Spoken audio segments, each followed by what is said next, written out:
85% of people prefer text over email and phone calls because they want to engage in a conversation. All text messaging is not equal. Customers respond to people, not bots. Be more like people and start having conversations that end in conversions. Use Scipio. You're listening to Steal This Idea, the only podcast endorsed by the Blues Company. You're a thief and a liar. I only lied about being a thief. Steal. Lie. We're gonna steal the ship.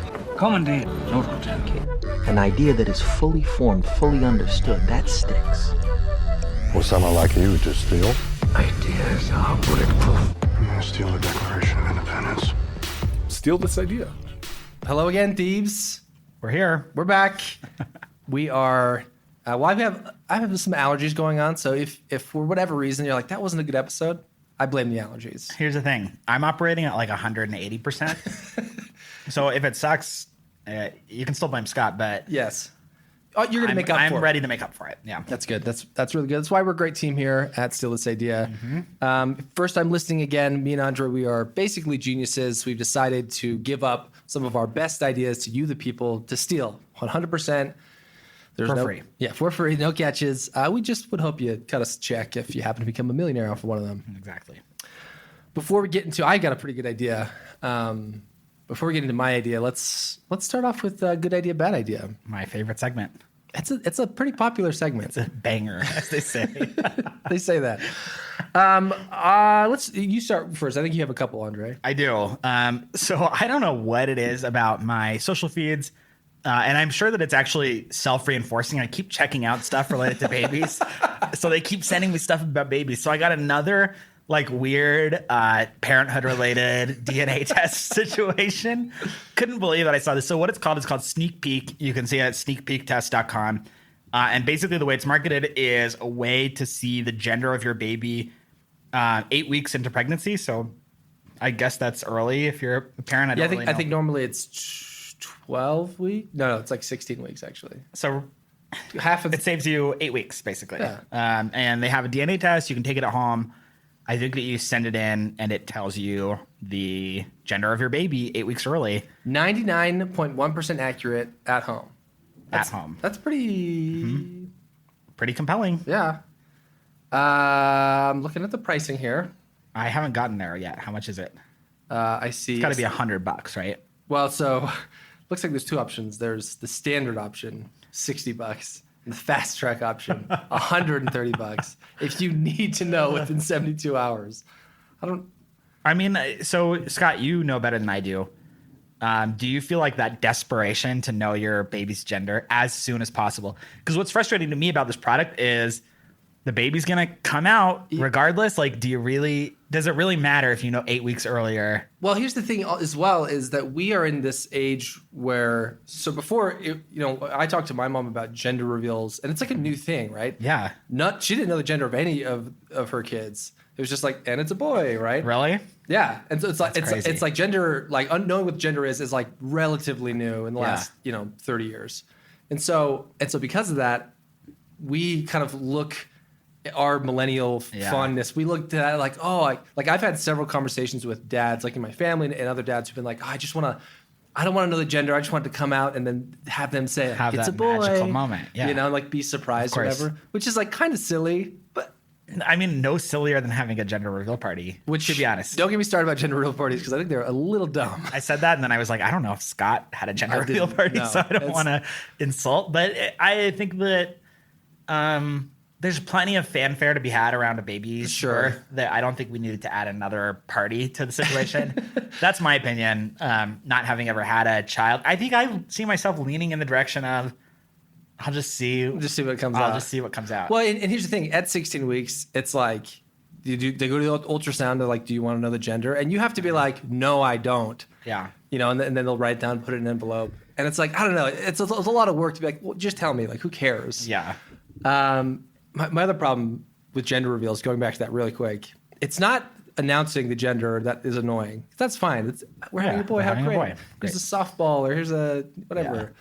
what's annoying is that every gender reveal, it's like a 6-minute video. And the first 5.5 minutes are like people standing around. They're like, oh, it's so excited for you guys. What do you think it's going to be? For seriously, like 6 minutes. I'm like, I don't care. Get to the end. Yeah. Like, don't upload Just the 6-minute video. Let's get to the screaming and crying. Yeah. That's what I'm really in I want to for. see the dad disappointed that he didn't get a boy.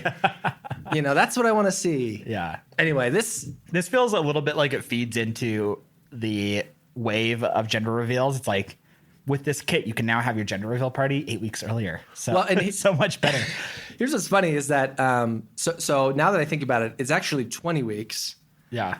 And you can get it done at 16 weeks. How long are you going to pregnancy in weeks? It's 42 weeks or something like that. So 20 weeks, they'll just tell you what it is. Yeah. But if you want to know early, like at 16 or 18 weeks, you just have to pay $50, right? Yeah. So I remember on our first, it was right before our appointment, and we kind of told our family like, oh, like we'll just wait till the 20th. And my brother was like, no, I want to know what it is. I'm going to send you $50, right? So like clearly, some people really want to know. Yeah. Your brother wanted to know my brother-in-law. that bad? Yeah, my brother-in-law. He wanted us to. Cause. Yeah, I guess. Anyway, 130. I mean, I get it. DNA test. It's like that's kind of the going rate. I would rather tack this on somehow to like the 23andMe. Like Yeah. Like if it also would be like we could produce a whole. Maybe it's 2 tests, but Yeah. you pay one fee, and it's like, oh, first find out the gender of your baby early, but also you get your gender. here's a 23andMe right when they're born. Let's get their whole family history documented. Yeah. Or even yours, like it's $100 you get the 2 for 1. I would be a lot more compelled, like, hey, why not? It's a little bonus. Maybe this company is just hoping to get like acquired By because if you're Ancestry, was it Ancestry? No, Family Search. No, Ancestry. They, I think, have the dominant. They're a little more dominant in the market. Yeah. So if you're 23andMe, but you can get a 23andMe test at Target now. Yeah, and Best Buy. Like that could be a compelling add-on for them. Yeah. Anyway, I'd say I don't want to say bad idea because it's. I mean, there's something there. If the science is there, then it's hard to deny it. I'm going to say bad idea right now. Yeah. But could be a good idea as an add-on. Yes. Someone should acquire Sneak Peek. Right. Okay, I'm going to say, I'm going to go with here potentialx.com, potential-x.com.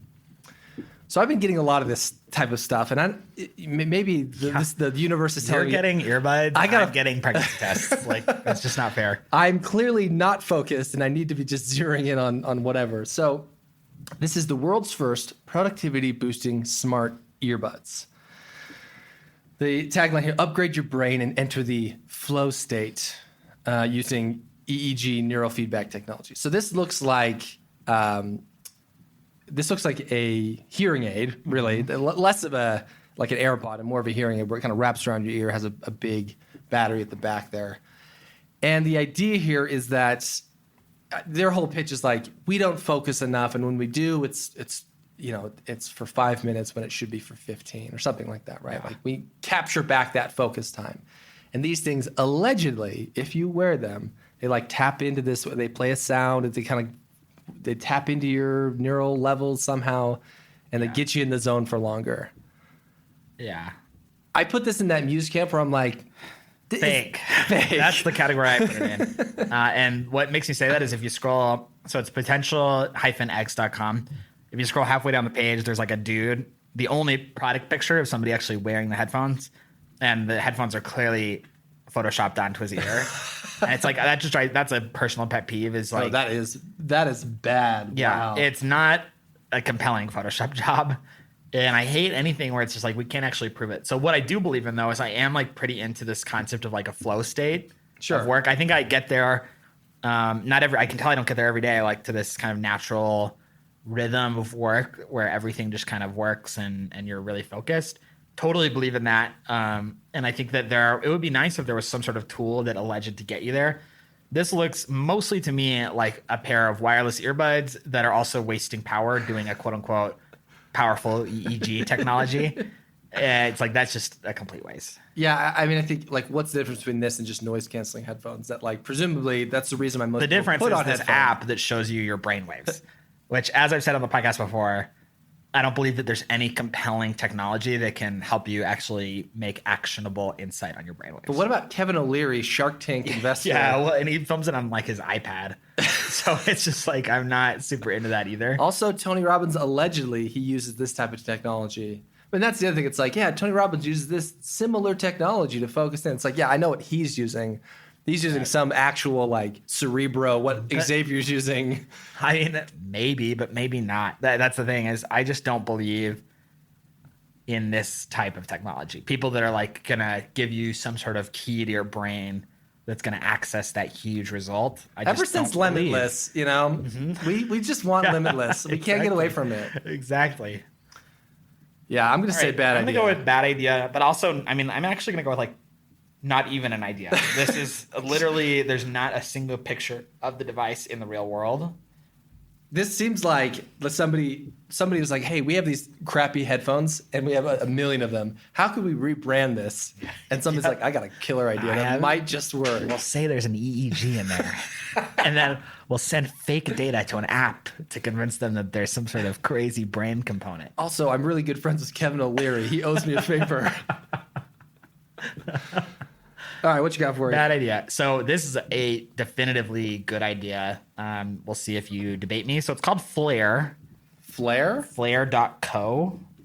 I linked it in our slide deck. Flare.co. And what it is, and so my spouse, my boyfriend, is obsessed with the vents in our house. So like before I lived with him, I probably never would have like flipped the switch on a vent to like turn it on or off based on room temperature.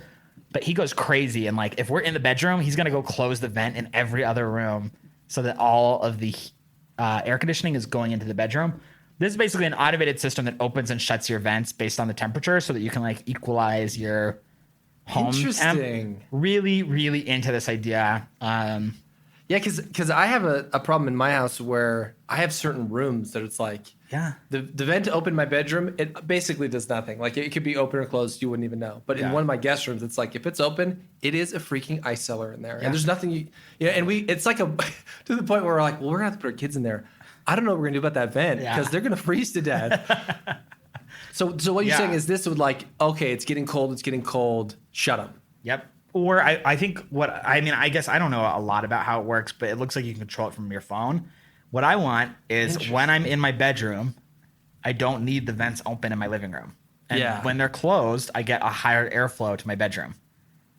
You know what I'm saying here? So I like the idea that my whole house is kind of constantly tuning itself. This is good too because I have tenants, and there's always that awkward conversation in the summer. It's like, hey, could you close your vents? Like, it's like I know they're not going to. And so I have to wait till they're gone to just like flip them. You know, so you get it. So this is like, I don't care what you want. It's a really good idea. I haven't looked at pricing at all. So this Flare Smart Vent Starter Pack, $80 for that's for the vent. $100 for the smart thermostat. I wonder how it installs though. I guess it's a battery. So you put batteries in your vents and then they open and shut. Yeah, I'm kind of into this. This is one of those like good gadgets that someone's like, someone just needs to do this. Totally. And they just made it and it's good. I would buy it if I knew what my vent size was. But that's my one concern is like, what if a number that people know? Vent size? Is that no? I didn't. I have no clue. I didn't know that there was even like options. Oh, so it says like choose your vent size. Yeah, 4x10, 4x12, 6x10, 6x12. I'll have to run this by my wife and see what she thinks because if this could solve some of our airflow problems, I'm into this. Yeah, it would be funny if you put it in your tenant side. Yeah, just like we're autonomously making decisions. They're like, excuse us, it's freezing down here. Nope, sorry. It's a personal problem. Move out. Yeah, I'm going to say good idea. I think it's a good idea. I got this out on Instagram. Perfect. All right, last one from me here. Yeah. Let's see here. This is... So when you go to the website, so this is called One Compress, onecompress.com. When you go to the website, it's much more clinical. The ad that I got was much more geared towards gamers. Which is like here are these mittens with kind of fingerless gloves that like they train your fingers, they compress and they make it so you can game longer. Yeah. See, so I'm a gamer. Yeah. So basically, what Scott has is like a compression glove product, and various compression gear, compression knee product, compression feet product, and it's a good selling point. Like if you have a million compression sleeves that you need to sell, gamers are a good target market for it. Have you considered getting compression gloves? See, I run hot. Like my hands don't get cold. That's my problem. My controllers get sweaty. But there is a huge number of people that don't run hot and they get cold hands, and then cold hands is horrible for gaming. So I had a coworker once. He played a lot of I think it was Dota at work. So love that. Yeah. And he would be playing, and mid-play he would pick up his fingers and go, and he'd blow on his fingers as he honestly not that unusual at all. And like in pro esports, they'll use like hand warmers and they'll just hold them between matches and stuff because it matters. It really it counts in a big way. That's fascinating. So I wouldn't use it just because my hands are hot all the time, but I would recommend it for somebody that need it, and they look better than the average compression glove, I would say. Sure, and I guess like, especially targeted towards gamers. That's one of those things where most people are like, "Well, how big could e-gaming possibly be?" And then you find out like, "Oh, it's actually like filling out huge football stadiums, if not bigger." Totally. And like people just like, no, I'm like the biggest proponent of esports in the world, basically. And the biggest in the world, he says. That's next to like a team owner. I think I'm next to the entirety of Korea. Basically, yeah. And in that way, yeah, there's a huge market for probably a lot of things people don't know about. And then in the same way that you see like your favorite basketball player wearing a certain kind of shoes, and then you go and buy those shoes, people see gamers wearing these goofy compression sleeves, and then they go and buy those sleeves. That's true. Yeah. Okay. You've convinced me that it's not a bad idea. I think a compression glove is obviously not a bad idea. Is this the one that I would get? I don't know. You think, This is about as sexy as a compression glove could get. You're saying you don't want to put some flames on the knuckles there? I think that flames on the knuckles would be a major product enhancement. If I could get some like Seahawks, like some custom branded ones, I might be into that. Some Seahawks compression gloves. All right. The question is, Andre. Now you mentioned you had some good, some interesting stories at Target. Does that relate to this is a good time for them? Okay, because they are good idea, bad ideas, but they don't relate to any particular product. So two things happened to me at Target. First, the reason I went was toothpaste. I'm not to look at water bottles. Well, I mean that's always just a corollary to any visit. But actually, I mean that did cross my mind because like I really want a Hydro Flask right now, and I wasn't sure if Target had them. But anyway, so I hit the toothpaste aisle, and I am looking at the toothpaste, and I basically have gotten like the red box, like Crest Optic White, my entire life, as far as I can remember. Is that your brand? That's my brand. It has been for a really long time. I'm an Aquafresh, like the triple color. See, what's like funny though is extreme like, clean Aquafresh. To me, Aquafresh is like trailer trash. This is Aquafresh. See, and that's funny. To me, Crest is like, it's like melts in my mouth. It's like it's like not effective to me. I kind of like melt. I want this kind of the extreme clean. It's like I got bubbles going on. Like my mouth is just. I look like a rabid dog. Yeah. No, so we hit the aisle, and I am gravitating towards my like highly reflective red box of Optic White, but then my eye catches this like all black, super sleek, like two boxes, like not a huge end cap area at all. Matte black, gorgeous box. Got my attention. And I'm like there, right? And I look, and I think the cost of my Crest Optic White is like $3 a tube. Sure. And this was $8. So it was like a little steep. But I bought it basically. So where the story ends is I bought it, and it's nutty. I mean, literally, I was using it this morning. If the advertising team on that toothpaste, if they're listening, we did it. And it's Moon. You can find it at Target. It's called Moon. They have these like really pretty branding. They have these really pretty toothbrushes. And I bought it for all of $8. But then I was using it this morning, and I realized why there are clear like winners and losers in the toothpaste industry. And it was like I was like literally had to use like two hands to squeeze the toothpaste out of the interesting thing. It was really, really annoying. So anyway, that's story number one is that so the bottle branding works. Thick. It was like it just wasn't right. The toothpaste was all wrong. So now I have an $8 tube of useless toothpaste because It's just not a winner. That's a good like throw it in your travel bag toothpaste, Uh-huh. and then like somebody happens to you're like, well, just You can use my toothpaste. I'm a classic guy. You can get it out. Yeah, exactly. So that was my experience with Moon. The Moon. The website is also all in black and white. Yeah, that's kind of their branding. Is they have, and that's like Kylie Jenner, right on the first page, I think, right? So I'm using Kylie Jenner's toothpaste. Isn't she the youngest billionaire? Yeah, right. She has like a whole cosmetics thing she does. Crazy. Okay, so that's Don't story hate number her one. because you ain't her. That's what I'm That's- saying, hey. sensing right now. It's Anyway, we use the same toothpaste. the Jenner family is just a real enigma in a lot of ways. That's your opinion. I'm a big fan. Anyway, I didn't say bad. I said it's just an enigma.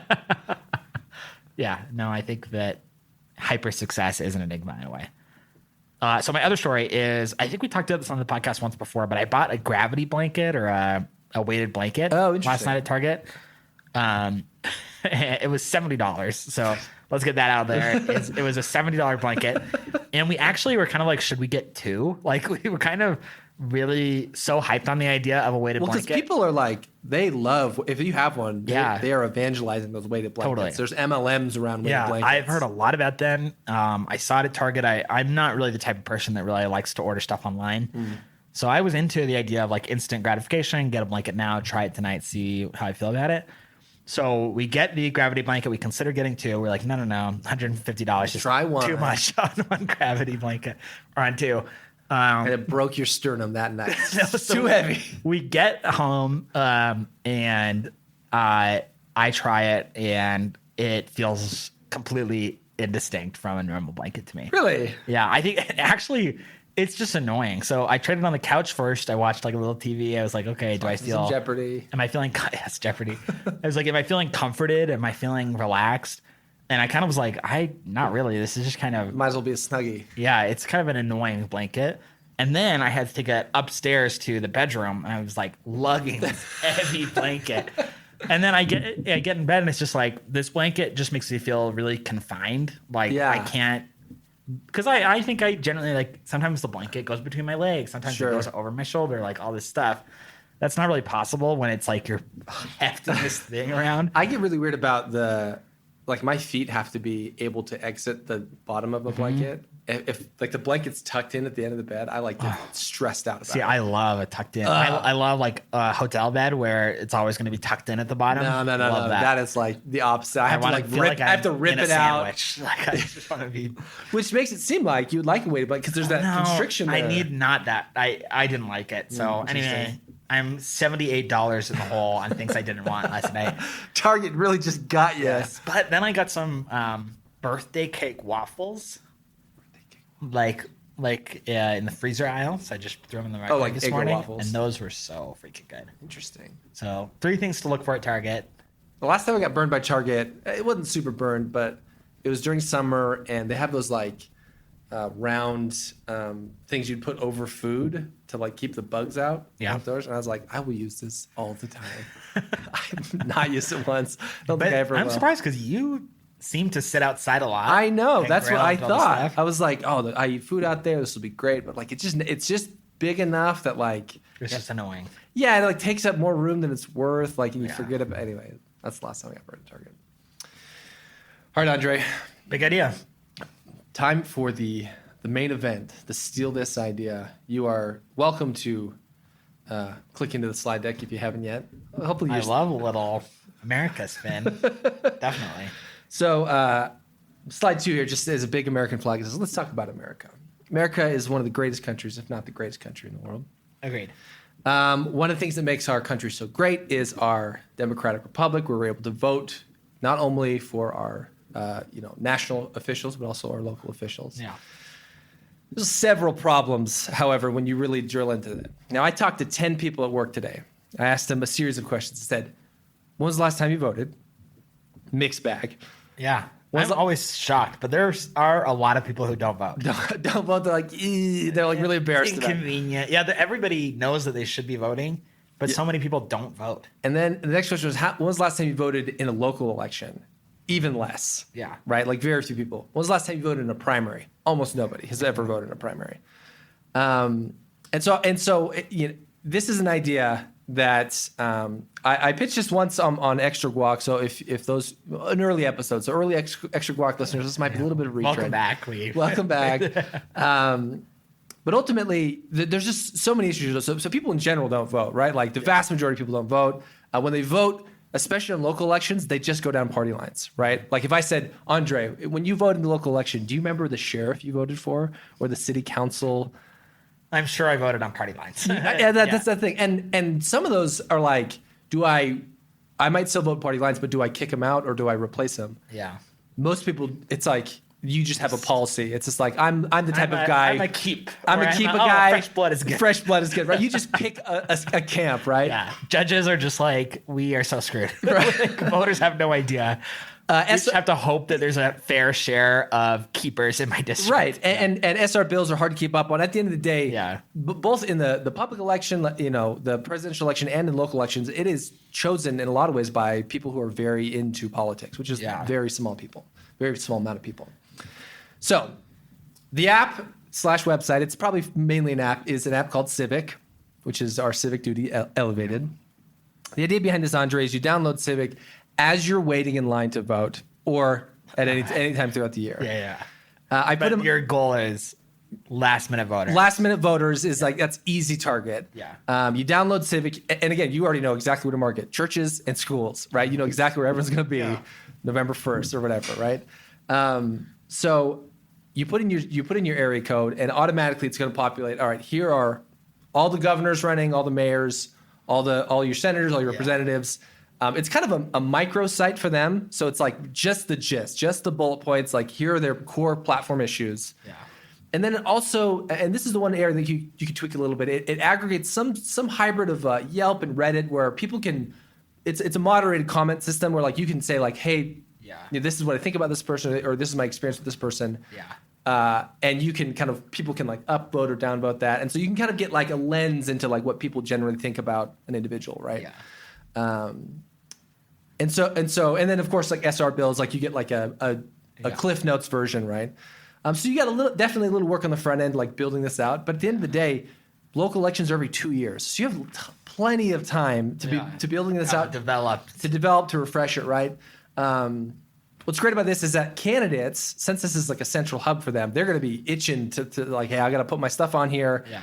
And now I know, okay, here are my 6 council people that I have to choose to vote for. Here are the pros and cons of their stances. Here are kind of what the community is saying about them. And I can make an educated vote now, as opposed to just voting party lines. On top of that, as far as where this can like generate money, there's so much money in politics, right? It's actually it's insane how much money they're pumping into this system, right? And what are they spending it on? It's like signs on the road, and billboards and stickers and stuff, right? Like you can this is valuable real estate where it's like as I'm going in between things, like people can pay for videos to play, they can pay for kind of hyper enhanced microsites, things like this, right? And there's lots of room to grow, right? If people know like this is the one place to go to be informed last minute, and that turns into a news site, right? And it evolves into the presidential elections every 4 years, things like that, right? I think this is pretty low hanging fruit. I think I'm kind of there. I think I'm 80% not there. I think here's some of my thoughts. One is there are a lot of sites for like just show me the candidates kind of stuff now. Sure. I think that, but that's for for presidential stuff, yes. But on the local level, like hard to find. I think, like for me to look up the Lehigh City everything, but here's the thing. That's 10 different sites I got to go to. Like I kind of agree with the average voter. Who cares? Don't bother, Andre. How dare you? If you live in Lehigh, it's like just hope that they find a guy to run. But that's what I'm saying is that like no, I get it. I think where I'm going a little bit sour on it is like that the revenue model is just advertise, because it kind of seems to me like separation is key, where it's like, okay, we have the app that's super informative and like really unbiased. Yes. And then, but also if you're a politician, just pay and we'll put your listing at the top. You know. Well, no, it wouldn't be listed at the top. A sponsored tag or something. But like, I think you could. I mean, it's more like paying for commercials in between segments of like, like, hey, here's a 30-second video of this person, or like, you can have the regular site that just is like it's whatever. But if you want to buy something that's like a little nicer looking, like you can spend the money on that. Like it's not giving the voter anything. Like you're not giving yourself. I get it. I just think like we should keep informative places to go separate from places where politicians can just pay to get seen. You know, Sure, that just seems like a wise division. that's fair. But I think an app that like was kind of targeted for inline voters, Yes. it's like you're literally just gonna make a decision in a sec, is a really good idea. And you could still sell ads, like because what we know about and maybe voters and maybe is it's we not. know Yeah, maybe it's not as where they politicians. live. Like we have like good amount of data to make smart decisions based on voters. So yeah, it seems like if the local handyman wants to get people in his zip code, then That's this helps true. you do that. And that way you aren't in like this weird gray area of. Yeah, I think I'm kind of with you. I'm halfway there. Because there's lots of scenarios where I feel like this is a big home run. So one is so we happen to live in a city that 10 years ago was farmland. Yeah. And now is like a tech hub, like a legit huge tech hub, right? So the local government is like, they are going through lots and lots of changes, right? And they're trying to figure it out. Change. There's a lot of change going on. Polite way of talking about it. Yeah, and so the question is like, all right, is the growth that we've had, is the infrastructure that we have, are we being like hindered because of the people in place, or do people have, like there's somebody running right now who's like, I want to make sure that we don't put too many kids in schools, things that's like, oh, I actually care about that, right? Like I have kids, like my wife's a teacher, right? But like I would never know. Like it would be so hard for me to like go search 6 different people's. And you're totally right. I totally agree that the information is really unfairly distributed. And I think the other part of it is just logistics, right? Like I don't know when I'm supposed to register to vote. Like what's the cutoff date? I was in a situation once where I moved and I had to vote, and they're like, oh, like you need a utility bill at your new address, and then we can. It's like I don't have that. I wish I would have known that. It's not said anywhere. So like I think distributing information. No, I'm with you. I agree that democracy is good. Just to get that out there. You hate democracy. I'm just trying to figure out how to monetize without being slimy. Yeah, that's my perspective. I think overall it's a good idea. I think what I could really get into is the idea that there's kind of like a public voice element, like a Yelp page in that way, right? Where I can go in and it's meant to be constructive. It's not meant to be like just some stupid comment. Well, I mean, it's meant to be constructive-ish. I think what would be cool is if I could in go the same to way a like Yelp candidate. is. Like Yelp can be like this. I had a really bad experience. This is what happened. Yeah. But they're not just like F this owner. Like screw this guy. Totally. Like, No, it's moderated, right? Right. Like somebody's saying, okay, this is good or this is bad. Yeah. But I would like to read editorial opinions. Yeah. Of like, because there is that local news junkie in every community that Totally. actually is super informed. Yeah, and he's if like, he this could guy get ran on voice. this. He ran on this platform last year. Not one thing was changed, Yeah. and like he's saying he's going to run it He's again. going to community council meetings, like doing all this stuff. That's the guy I want to learn. Like, that's who I want to talk to about local politics. Yeah, And I think that a forum where I can go to a candidate and then read a couple of for opinions and a couple of against opinions. and there's some like kind of power user like mayor type. Yeah. Like I don't know. I don't know what Carl says because Carl Exactly. usually has good insights on whatever. Yeah. It's revenue. That's what. I'm just trying to get to revenue. Here's the other thing. A lot of apps like. This is an app where like it would be a little bit at the front like building it up, but at the end of the day it's copy and paste for the most part, and then just like sourcing. I mean, you're just sourcing information, and at a certain point that information is coming to you. So like it's just maintaining it at a certain point. So it's not a ton of like. No, I agree. You got to build this like crazy functionality. The introduction is just like almost a And Yelp clone. Which Yeah. there are a million of. Yeah. But for political candidates, and then with a couple of these other features. Yeah, and SR and bills, right? Yep. Like I think it's another one. Like Yeah. it's really easy to be like, oh, this bill is to increase the amount spent in parks, but like there's all this other stuff that you like don't realize. Yeah. This is what people who don't want to spend on parks always say. Well, it's parks, but it's also. But it's also. Well, it's like, but it's parks. Just. Yeah. Do you like kids? Do you like kids? Do you like parks? I don't know, Andrew. I asked you the last time you went to a park, and you said it'd been a while. Yeah, I'm not saying I know what it's like at parks, but I will vote to spend on parks. That's just I'm a single issue voter. Okay, so in this steal this idea, we're gonna try this new format. Romeo Butters, he just wired you over $1 million in seed fund. Okay. How much of that's going to Civic, and how much are you gonna keep in the bank? I am going to keep all of it in the bank. And I'm going to reinvest it in several other great ideas that have been on the podcast. Andre, you're going to do this every idea? No, I'm not going to do this every day, but I got to be real. This feels like peanut butter all over again. If I'm Romeo, I got to be like, how are you going to pay back this $1 million? There's no freaking way. You have no plan to get me my $1 million back. You don't think an advertising, just a typical high volume advertising I model? think to get $1 million back in just ad spend after developing, let's say it costs $1 million to build the app. Sure. That's where my $1 million goes. And then you got to get it out to the world. App and market. I don't think it'd be that expensive to build it. I don't think it costs $1 million to build I hate this talking about how much it costs to build stuff because I have no clue. In my head, it's like, I'll just find a dude and he'll code it real quick. I've built an app before, and it was like a social app, and it was like $50,000 to like build an app, right? Like obviously, but it was something that could have been scaled, right? Like, yeah. So like, it's not $1 million. I'll give you $300K. And with that, you get to build the app for $50,000, and the rest of it is just like getting candidates on there, like doing the community outreach work that's required. And then I'm going to take the other $700K and put it in Marquee, which I really want. Give me Marquee. Yes, exactly. You don't want to follow Marquee is what I really, really want at my house right now. What about the Facebook model of like, we don't really know how we're making money yet. Twitter, like all these social media, they're like kind of making money, but not. But a lot of it's just based on user base. I can't right? invest Romeo's money irresponsibly. But think about you. This isn't just like, this is for. I mean, this is basically anybody 18 and older. Like, it's a huge amount of people who could use this. But who would use it? Because a 19-year-old isn't going to use Civic. I think a 19-year-old would. Maybe. I think but then rock the vote. Somebody Andre. over 50 is just going to read the paper. That's true. What they do. Maybe the older generation won't. Yeah. But I think you could get into this new like, I want to be informed. I don't want to be just strictly crazy partisan. Like, I want to know who I'm voting for. Yeah. We're in the age of information. I think this capitalizes on that. I get it. I'll take that. But I have the internet. I can Google. But time. I know. It's a time thing. I know. People like Reddit because it's an aggregation of content that you don't have to curate. So if I need to make political decisions, I'm just going to go on our Salt Lake City, search the candidate, see what people are posting. You're going to search every single candidate. The sheriff is on our Salt Lake City. I'm just going to vote straight party, you doofus. I don't even have to think about it. Just kidding. He is only kind of kidding.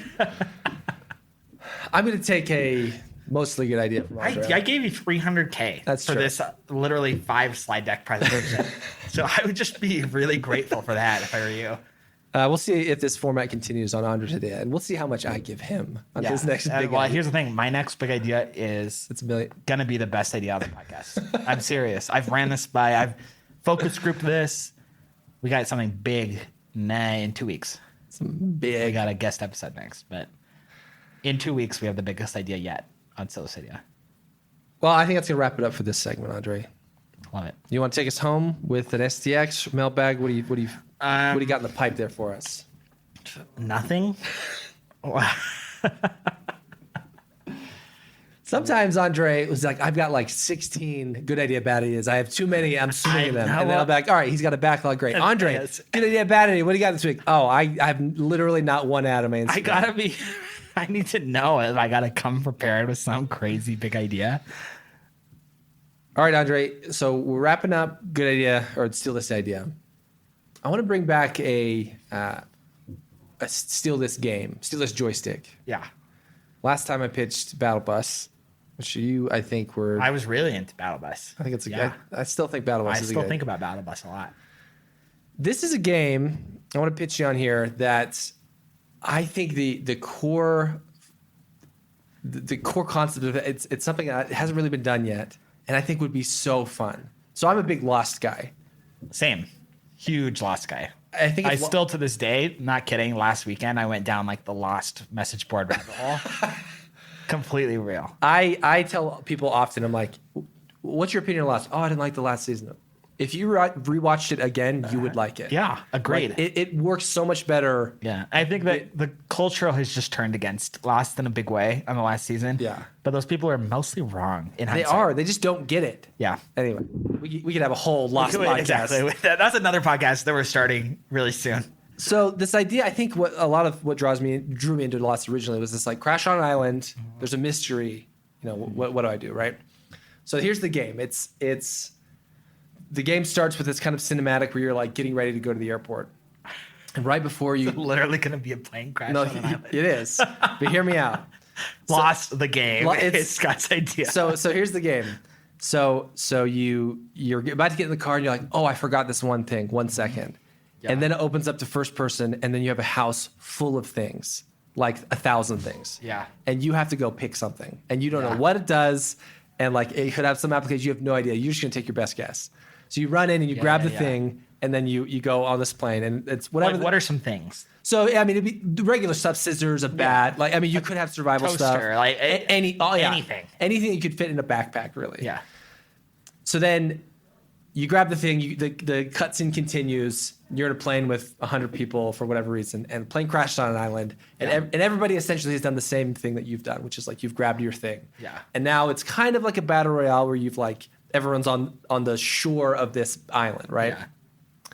Now, what happens in this game is that you are trying to get to the center of the island.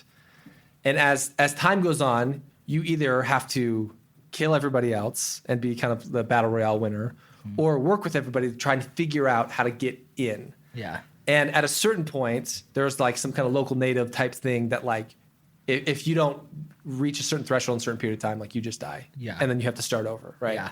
But what you find is that like, oh, these certain, kind of Minecraft-esque, it's like certain objects interact with each other. You're able to like get over certain obstacles or climb up trees, right?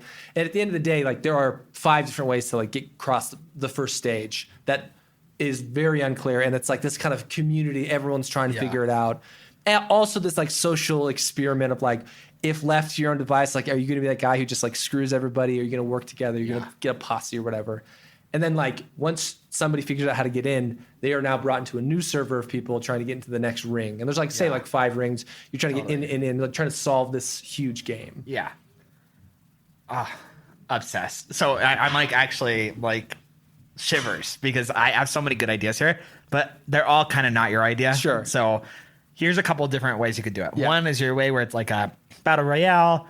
You're on the island. You maybe team up with like a group. Sure. And it's like, oh, if I combine my baseball bat with your toaster, then like we get this crazy weapon. Right. Dead Island is like a good example of a game that kind of does something like that. Or there's a Left 4 Dead. Yeah, a million zombie games basically do this, where it's Yeah. like grab random stuff, combine it, and you get a baseball bat that's crazy. All this stuff. But what I'm really interested in, so where I'm fascinated with the idea is you're set in it. First, it's like open cinematic, and it's like you're in a house and you just got to grab something. You have no idea why. You have 30 seconds. And that's like a really fascinating concept to me.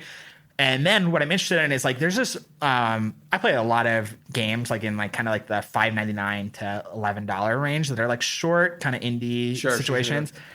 And there's a decent class of these games that are kind of iterative, where it's like you do an action like that, like you pick up the toaster, and then the game continues, and then you don't really know the context, and then you're in an environment like an island. All of a sudden, you have a toaster, and you like maybe you find a use for it. You're like, oh, I found that if I go to the secret underground compound and I have a toaster and I plug it in, then I can do X, and it gets me through here. And now I've explored that game path, like the toaster game path.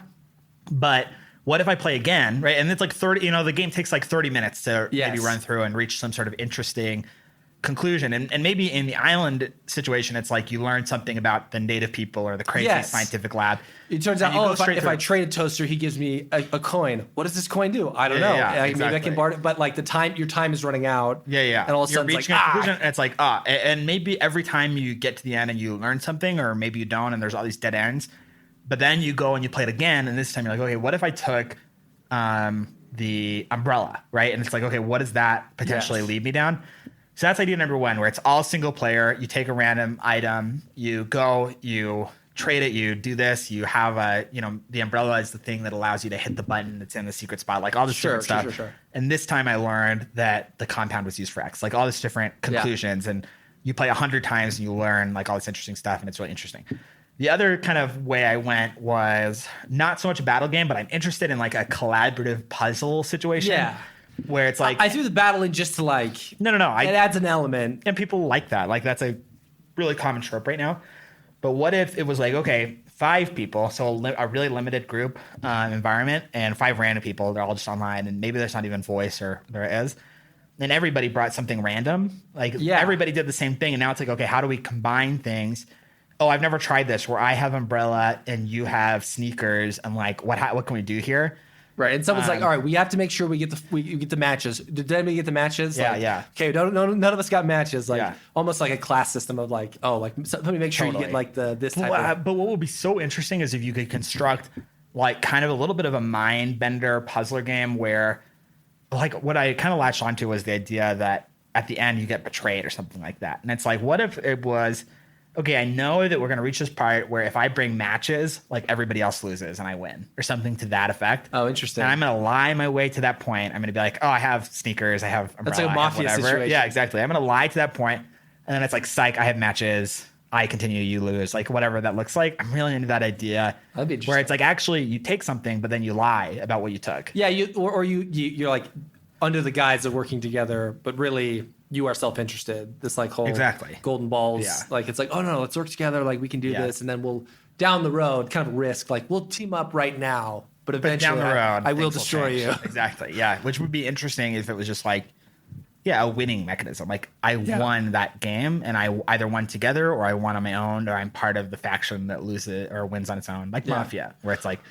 Well, in my mind, the way I constructed layers to this game was like, all right, so first is the beach, which is like level 1, and like when you're moving inland, you move inland, and now you're in the outer jungle, and then you're in like there's a huge wall. How do you get past this 20-foot wall? Like you have to figure it out, and then you're in the temple, and then you're like in the dungeon, like so. And as you progress, like you're with new people, and you're trying to solve this new problem or whatever. Like I like this idea of like you get. And then maybe you eventually get into a hot air balloon. And there's another island with new problems and things. So it's like you can kind of continue. Anyway, I think something like that could be super fun. There's There's something there. There's something there around. I think the areas to focus on are the collaborative puzzle element, the island element, and like grabbing one thing in 30 seconds. You're like, okay, what can I? What do I want? Yeah. Anyway, into it. At least I won you over with. I think if anything, take the $700K left over and invest it in this game idea. Yes, that's something I want real. All right, well, let's give a shout out to, as always, Joaquin Carew, Jesse Williams, the music. Thanks to all the listeners. We've gotten tons of good feedback. We really appreciate it when we get emails from you guys. And I mean, we're pacing right now. We're getting a good listener count on average. Velocity. And yeah, especially when you share it on socials, like, hey, this is a really cool podcast. Like, I think people are willing to give us a chance when they kind of hear it. See it. They're like, oh, this could be interesting. Yeah. And yeah, any feedback you have for us, stuff you want us to talk about, we'd love to hear from you guys. Idea at gostealthisidea.com, or hit us up on Twitter and Instagram at gostealthisidea, or our website, gostealthisidea.com. Working on that Patreon still, but it'll probably be patreon.com/gostealthisidea. We could forecast that would be what it was. Pretty good idea. Yeah. Thanks again, and we'll see you in the next one. Next time.